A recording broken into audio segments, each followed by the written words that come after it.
ఈరోజు ఆంధ్రప్రదేశ్ శాసనసభలో ఆంధ్రప్రదేశ్ ఉన్నటువంటి బీసీ సోదరులందరికీ ఊరట కలిగించే విధంగా, ఆనందం కలిగించే విధంగా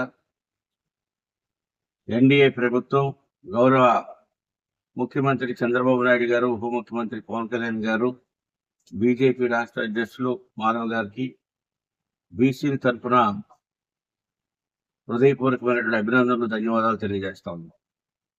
గత ప్రభుత్వం ఏదైతే 34% ఉన్నటువంటి బీసీ రిజర్వేషన్ని 20%కే కుదించి బీసీలకి ద్రోహం చేసినటువంటి పరిస్థితిలో మరి ఈ రోజున ఎన్నికల ప్రచారంలో ఇచ్చినటువంటి హామీలో భాగంగా స్థానిక సంస్థల్లో గ్రామీణ ప్రాంతాల్లో జరిగేటువంటి సర్పంచులు, ఎంపీటీసీ, జెడ్పీటీసీ, జిల్లా పరిషత్లో 34% రిజర్వేషన్ కల్పిస్తూ, అదేవిధంగా పట్టణ ప్రాంతాల్లో జరిగేటువంటి స్థానిక సంస్థ ఎలక్షన్స్ లో 33% రిజర్వేషన్ కల్పిస్తూ ఈ రోజున కేబినెట్ తీసుకున్నటువంటి నిర్ణయాన్ని అసెంబ్లీలో పెట్టి చట్టం తీసుకొచ్చినటువంటి పరిస్థితి చూస్తే ఈరోజు బీసీలకి ఎంత ప్రాధాన్యత ఇస్తుందో కూటమి ప్రభుత్వం అనేది చాలా స్పష్టంగా అర్థమవుతా ఉంది.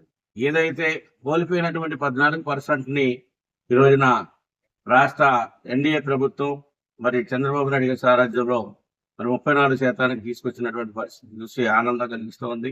బీసీలు అందరూ కూడా రాజకీయంగా, ఆర్థికంగా మరి సమాజంలో ఒక విలువలతో కూడినటువంటి రాజకీయాలకి రావటానికి, ఎదగడానికి ఇది ఒక అవకాశం, పెద్ద అవకాశంగా మనం భావిస్తున్నాం.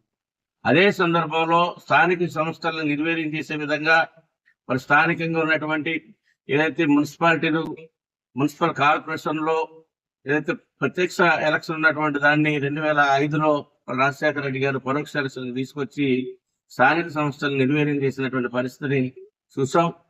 మరలా ఈ రోజున కూటమి ప్రభుత్వంలో మరి ఈ రోజున మున్సిపాలిటీల్లోనూ, నగరపాలక సంస్థల్లో కూడా ఈ రోజున ప్రత్యక్ష ఎలక్షన్ డైరెక్ట్ గా మేయర్ని కానీ, మున్సిపల్ చైర్మన్ ని కానీ మరి ప్రజలే వారికి కావాల్సినటువంటి వ్యక్తిని ఎన్నుకునేటువంటి ఒక హక్కును మళ్ళీ తీసుకొచ్చినటువంటి పరిస్థితి ఈ రోజున చూసాం. చాలా గర్వించవలసినటువంటి విషయం ఇది.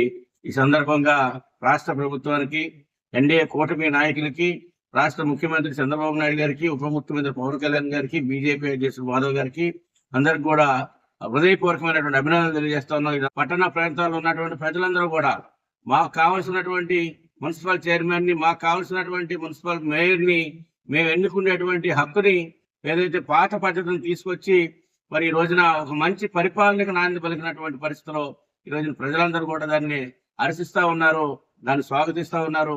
ఈ సందర్భంగా ప్రజానీకం